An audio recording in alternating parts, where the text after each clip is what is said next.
porque o anticristo não está entre nós. Você sabe? Descubra o que a Bíblia diz. Com graça e paz, queridos espectadores. Hoje, neste canal abençoado do pastor Marconi Silva, mergulharemos em uma reflexão crucial. O anticristo está entre nós? Quem impede a sua manifestação? Antes de adentrarmos nesse tema profundo, permita-me compartilhar um versículo que nos guiará nesta jornada de descoberta.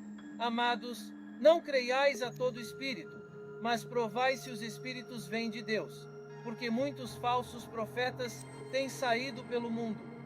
1 João 4:1. Essa passagem nos alerta sobre a importância de discernir os sinais dos tempos. Mas antes de prosseguirmos, um pedido especial. Se este conteúdo ressoa em seu coração, se você anseia por mais visões espirituais e mensagens transformadoras, inscreva-se no canal Pastor Marconi Silva.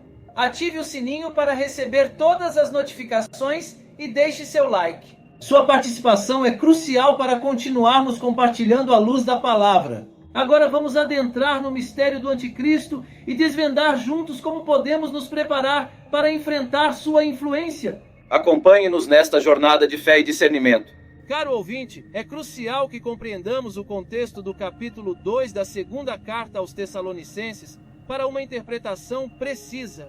Paulo escreveu esta carta em resposta aos problemas enfrentados pela comunidade cristã em Tessalônica.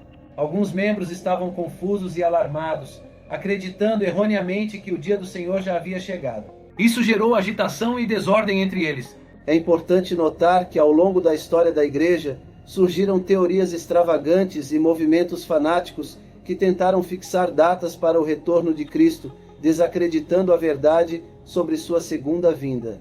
Paulo, neste contexto, busca corrigir essa compreensão equivocada. A mensagem central é que, embora a pequena comunidade de Tessalônica enfrentasse tribulações, Deus estava no controle. Ele é um juiz justo e seu plano para a igreja prevalecerá.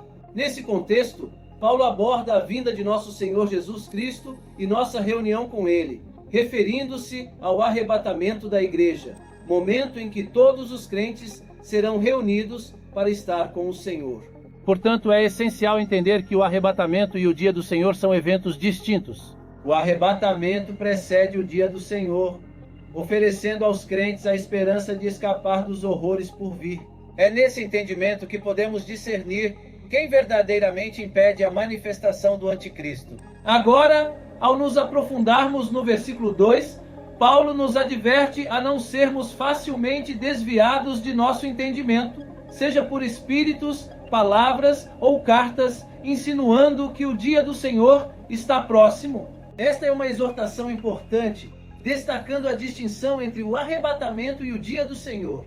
Vamos prosseguir na compreensão desse texto e descobrir como ele nos guia para identificar quem verdadeiramente impede a manifestação do anticristo. Os tessalonicenses, ao receberem mensagens falsas, ficaram perturbados, não porque acreditavam que o Senhor já tinha vindo, mas porque pensavam estar enfrentando a tribulação, a primeira fase do dia do Senhor. Esse equívoco foi reforçado por falsas informações, alegando que vinham do próprio apóstolo Paulo, o que gerou confusão e alarme. Paulo, então, corrige esse erro, explicando que certos eventos devem ocorrer antes do dia do Senhor. Ele menciona a apostasia, que significa uma partida, queda ou abandono da verdade.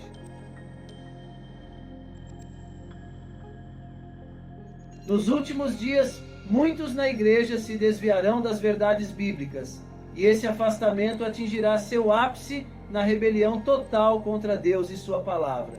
É crucial notar que tanto Cristo quanto Paulo pintaram um quadro sombrio da condição espiritual e moral da igreja nos últimos dias. Jesus advertiu sobre falsos cristos e falsos profetas que enganariam muitos. Hoje, vemos claramente um tempo de apostasia, onde o puro evangelho é distorto para se adequar a uma mentalidade mundana. É por isso que Paulo nos alerta, no versículo 3, que ninguém nos engane. A apostasia é um sinal dos tempos que nos mostra que a vinda do anticristo está próxima. Devemos permanecer vigilantes, firmes na verdade da palavra de Deus, para não sermos levados pelo engano. Como crentes, devemos nos apegar à autenticidade do Evangelho, resistindo às falsas doutrinas que permeiam nossa sociedade. Vamos prosseguir na leitura deste texto, onde Paulo descreve eventos importantes que antecedem o dia do Senhor, nos preparando para discernir os sinais dos tempos e permanecer firmes na fé. Nas congregações, vemos uma preocupante dureza de coração, onde o temor a Deus e o amor entre irmãos são cada vez mais raros. Este declínio espiritual é um sinal claro dos tempos em que vivemos. Se já é evidente em muitas igrejas, imagine como será em nossa sociedade quando a igreja perder sua influência e as pessoas afundarem ainda mais na decadência moral. Atualmente estamos em um tempo de apostasia que continua a crescer. Nos últimos dias, durante um período de tribulação promovido pelo anticristo, testemunharemos o auge da apostasia, uma rebelião completa contra Deus. Paulo nos revela que o mistério da iniquidade já está em ação, embora ainda não tenha se manifestado completamente. Este espírito ímpio age sorrateiramente, escondendo sua verdadeira natureza até se manifestar naquele que desafia a Deus de forma blasfema. Quem está impedindo a manifestação do anticristo e o avanço do mal? Este é um ponto de debate entre os estudiosos da profecia bíblica. Há diversas opiniões sobre a identidade daquele que detém o mal. Alguns sugerem o governo romano, a pregação do evangelho, a igreja, o Espírito Santo e até mesmo o arcanjo Miguel. Considerando as referências bíblicas, podemos questionar o que realmente tem o poder de conter o mal no mundo. Governos e impérios são impotentes diante disso. Talvez seja necessário alguém com um poder superior para deter as forças do mal. É essencial destacar que Deus opera de maneiras que muitas vezes não compreendemos. No entanto, ele prometeu um retorno para aqueles que creem nele. O arrebatamento é uma esperança reconfortante para os verdadeiros crentes, mas significará um período de tempos e estações para aqueles que estão fora de Cristo.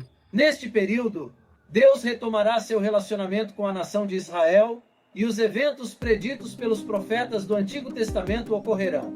Portanto, enquanto aguardamos a manifestação do anticristo, devemos permanecer vigilantes e firmes na fé, confiando no plano soberano de Deus para o futuro. Paulo não sentiu a necessidade de escrever aos Tessalonicenses sobre os tempos e épocas, pois os santos não seriam afetados por eles. Eles seriam levados para o céu antes que esses tempos começassem. Além disso, os tempos e épocas, assim como o dia do Senhor, são temas encontrados no Antigo Testamento. O arrebatamento, como nos revela a primeira carta aos Coríntios, é um mistério que não foi revelado até a época dos apóstolos. O que tem impedido a plena manifestação deste espírito maligno? Cremos que a presença do Espírito Santo habitando na igreja e em cada crente tem sido o poder restritivo e continuará exercendo esta função até que, por sua vez, desapareça do meio, ou seja, no momento do arrebatamento. É vital compreender que a igreja está sob promessas específicas dadas por Deus.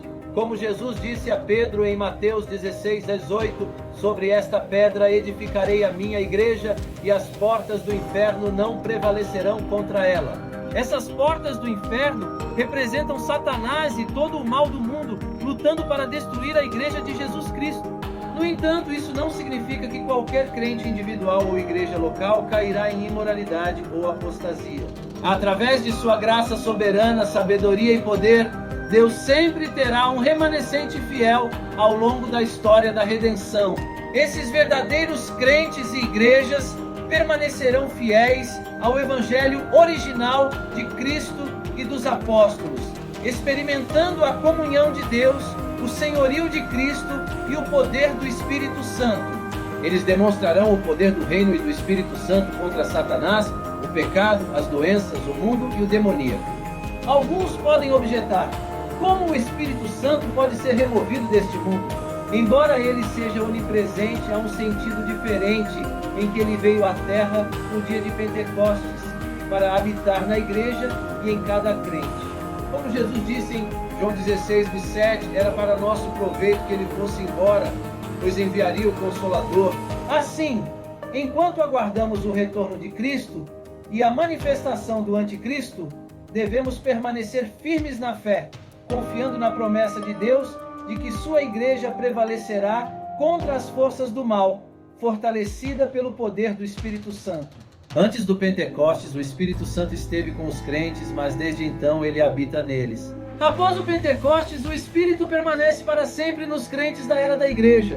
Sua presença especial como habitante dos santos terminará abruptamente no arrebatamento, assim como começou abruptamente no Pentecostes. Uma vez que o corpo de Cristo seja arrebatado para o céu, o ministério do Espírito retornará ao que fez pelos crentes durante o período do Antigo Testamento. Não devemos pensar que o Espírito Santo deixará a terra durante a grande tribulação, pois ele estará presente durante esse tempo. Muitos serão salvos, selados e servirão a Deus durante esse período, o que não pode ocorrer sem o ministério do Espírito Santo. O Espírito Santo não é removido do mundo, mas sua influência restritiva da iniquidade cessará, permitindo a entrada do anticristo e o início da rebelião inspirada por Satanás.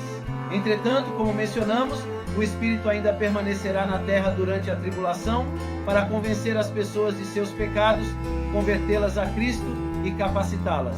O ministério do Espírito Santo de restringir o pecado é realizado principalmente através da igreja, a qual é o seu templo. O livro de Apocalipse nos mostra que as pessoas se converterão a Cristo durante o tempo da tribulação, e esta é a obra do Espírito Santo.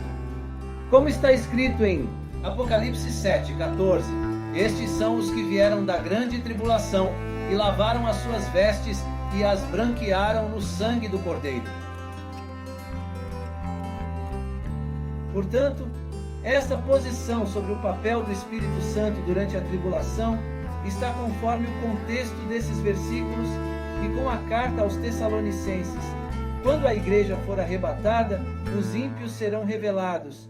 Isso ressalta a importância de estarmos preparados espiritualmente para o retorno de Cristo. O apóstolo Paulo, na segunda carta aos Tessalonicenses, descreve a revelação final do iníquo, o qual o Senhor matará com o espírito da sua boca e destruirá com o esplendor da sua vinda. 2 Tessalonicenses 2:8.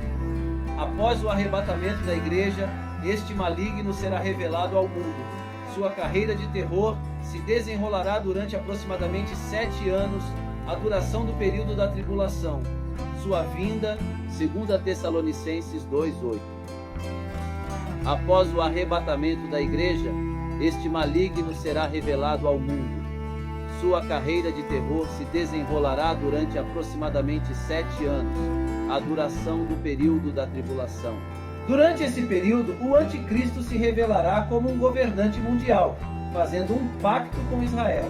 Contudo, 3 anos e meio depois, ele quebrará essa aliança e se declarará como Deus, perseguindo aqueles que permanecerem fiéis a Cristo.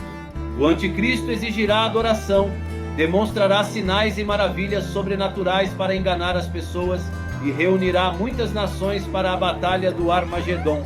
Entretanto, como nos revela o livro de Apocalipse, o anticristo será derrotado. Na segunda vinda de Cristo, ele intervirá de forma sobrenatural para destruir o anticristo, seus exércitos e todos os que desobedecerem ao Evangelho. É crucial lembrar que no final, o bem triunfará sobre o mal. Embora enfrentemos a crescente maldade como igreja, nossa esperança não está no anticristo, mas sim em Jesus Cristo, o amado das nossas almas. Permaneçamos unidos ao bem, pois é Ele quem prevalecerá no final. Em suma, a segunda vinda de Cristo trará o fim do reinado do anticristo e a vitória final do bem sobre o mal. Enquanto enfrentamos tempos de crescente maldade, nossa esperança está em Jesus Cristo, nosso Salvador. Permaneçamos firmes na fé e unidos ao bem, pois Ele é quem triunfará no final. Em meio a esses relatos impactantes, faço um convite especial a você, querido espectador. Deixe sua resposta nos comentários abaixo. Você está pronto para aceitar Jesus como seu único e eterno Salvador? Se a resposta for sim, prepare-se para experimentar as mais de 8.000 promessas que Ele tem para você. Nos comentários fixados, disponibilizei uma playlist especialmente selecionada para fortalecer ainda mais a sua fé e conduzi-lo em sua jornada espiritual. Agradeço sinceramente por dedicar seu tempo a essa reflexão. Se este vídeo tocou o seu coração, não se esqueça de se inscrever no canal Profeta Pastor Marconi Silva, ativar o sininho e deixar o seu like. Além disso, quero destacar a importância da playlist disponível em nosso canal, onde você poderá se manter atualizado sobre todos os acontecimentos e aprofundar seu entendimento sobre essas questões tão relevantes e complexas. Esta é uma oportunidade única de crescimento espiritual e até a próxima. Que a graça e a paz do Senhor estejam sempre com você.